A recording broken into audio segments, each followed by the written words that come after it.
নমস্কাৰ আটাইকে স্বাগতম জনাইছো এবি লাইভ 24 লৈ ভেঞ্চাৰ শিক্ষক বা অপ্ৰাদেশিকৃত শিক্ষক শিক্ষয়িত্ৰীসকলৰ মূল সমস্যা হৈছে 17-18 চনৰ আইনখন 17-18 চনৰ আইনখন হৈছে লক্ষ্মণ ৰেখা যাক নেকি ভেদ কৰিব নোৱাৰি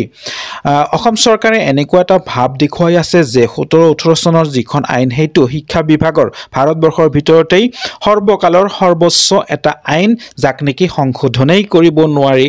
শিক্ষা মন্ত্ৰী গৰাকী ND24 হেশটেগ অনুষ্ঠানত কি মতামত আগবঢ়ালে আমি চাও আহক তেখেতে নিশ্চয় আইনখন সম্পৰ্কে আৰু এককালীন সাহায্য সম্পৰ্কে এটা কথা কৈছে হেতু আমি চাও শুনো আগতো দেখুৱাইছো কিন্তু আজিও মনত পেলাই দিয়াৰ কাৰণে পুনৰ দেখুৱাই আছো তাৰ পিছত আকৌ কিছু কথা আলোচনা কৰিম যদি চেনেলটোত প্ৰথম হৈ আছে তেন্তে সাবস্ক্ৰাইব কৰিবলৈ নাপাহৰিব শিক্ষানুষ্ঠানসমূহ প্ৰাদেশিকীকৰণ কৰা এই ক্ষেত্ৰত আপোনাৰ চিন্তাধাৰাখিনি কেনে ধৰণে আগবাঢ়িছে প্ৰাদেশিকৰণ যিখন আইন হ'ল 2017 হয় সেইখন বহুত ভাবি চিন্তি বহুত ইন্টাৰ ডিপাৰ্টমেন্টেল কনসালটেশন কৰি বিভিন্ন হাই কোৰ্টৰ জাজমেন্ট সুপ্ৰিম কোৰ্টৰ জাজমেন্ট এই সকলো দিক চালি জাৰি চাই 2017 চনৰ প্ৰভিন্সিয়েলাইজেশ্যন আইনখন হ'ল হয় সেই আইনৰ আউটাৰ পৰা যিখিনি বাদ পৰি গ'ল সেইখিনি সম্পৰ্কে নতুন চিন্তা একো হোৱা নাই কিন্তু যোৱাকালি মাননীয় মুখ্যমন্ত্ৰী এটা ইংগিত দিছে তেওঁ যোৱাকালি হাইস্কুল শিক্ষক সন্থাৰ লগত কথা পাতিছিলে তেওঁলোকে জনাইছে যে ইয়াত কৰ্মৰত শিক্ষক শিক্ষয়িত্ৰীসকলক এককালীন কিবা এটা সেটেলমেন্ট দি সমস্যাটো সমাধান কৰিব পাৰি নেকি নিশ্চয় আপোনালোকে দেখিবলৈ পালে যে শিক্ষামন্ত্ৰী গৰাকীয়ে কি মতামত আগবঢ়ালে আৰু এই কথাটোৱে কিন্তু এককালীন সাহায্য কথাটোৱে কিন্তু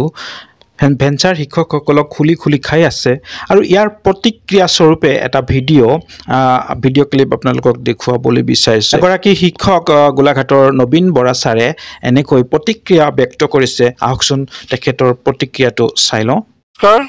অসমৰ অপ্ৰাদেশিকৃত শিক্ষক সন্থাৰ সকলো বিষয়ববলৈ মৰমৰ শ্ৰদ্ধা জ্ঞাপন কৰিছোঁ কুলি ছাৰ হৰমন ছাৰলৈ সন্মান আৰু মৰম যাচিছোঁ মই তেখেতলৈ মানে ইমান অতি কষ্টৰে কামখিনি কৰি থকাৰ কাৰণে আমি তেখেতলৈ মৰমৰ শ্ৰদ্ধা জ্ঞাপন কৰিছোঁ যেহেতু আমাৰ হাইস্কুল শিক্ষক সন্থাই গৈ পিনে আমাৰ বিষয়ে এককালীন সাহায্য দিব লাগে বুলি মুখ্যমন্ত্ৰী আৰু শিক্ষামন্ত্ৰীৰ লগত কাৰোবাৰ লগত আলোচনা কৰিছে বুলি আমি ভিডিঅ' এটা পাইছোঁ যেহেতু তেওঁলোকে আমাৰ বিষয়ে আলোচনা কৰিবলৈ তেওঁলোক কোন হয় তেওঁলোকে আমাক এককালীন সাহায্য দিবৰ কাৰণে ক'বলৈ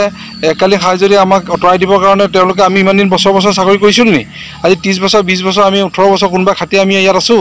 আৰু তেওঁলোকে আমাক সিদ্ধান্ত ধাচকৈ দি দিলে হ'ব নেকি মুখ্যমন্ত্ৰী আৰু শিক্ষামন্ত্ৰীয়ে আমাক এইবুলি প্ৰাদেশিকৰণ কৰিব লাগিব যেহেতু আমি প্ৰাদেশিকৰণ আওতাত আমি পৰিছোঁ আমাক কিবা এটা বস্তু কাৰোবাৰ নাইকিয়া হ'ব পাৰে সকলো শিক্ষকখিনি আমাক আজৰি কৰি দিম বুলি তেওঁ আগতে সিদ্ধান্ত লৈছিলে কিন্তু তেওঁলোকৰ টকা পইচা নাই কাৰণে আমাক নানা বুদ্ধি কৰি নানা চাতৰি কৰি আমাৰ মিড ডে মিল FS এইবোৰ আগতে দি আছে সকলো কাটিলে কাৰোবাৰ ডাইচ নাছিলে কাৰোবাৰ ডাইচৰ প্ৰলোভন কৰি কাৰোবাক নচোৱালে কোনোবা মিউজিক টিচাৰ বুলি কাৰোবাক নচোৱালে কোনোবা